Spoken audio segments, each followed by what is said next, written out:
اسماء حسنہ مبارکہ جل جلالہ، رسول کریم صلی اللہ علیہ وسلم نے فرمایا ان للہ تسعۃ و تسعین اسما مئۃ الا واحدا من احصاها دخل الجنہ۔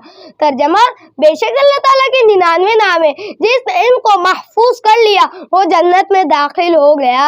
مقصد یہ یعنی اس بات کا مقصد یہ ہے کہ اللہ تعالیٰ کی جتنے بھی اسماء حسنہ ہیں ان کو یاد کرنے اور حفاظت کرنے والے کے لیے جنت کی نوید ہے۔ اس حدیث مبارکہ میں 99 ناموں کو حصر کرنا مقصود نہیں بلکہ اسماء حسنہ کو یاد کرنے کی فضیلت بیان کرنا مقصود ہے۔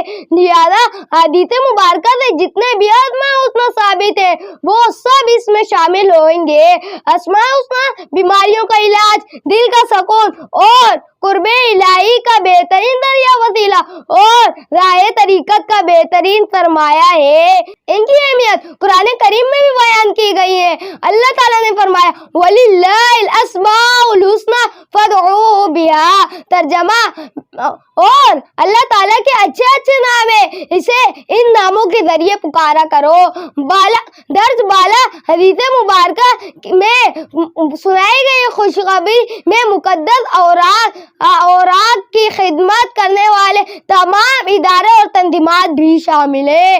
خزینہ حدیث صفحہ نمبر 54۔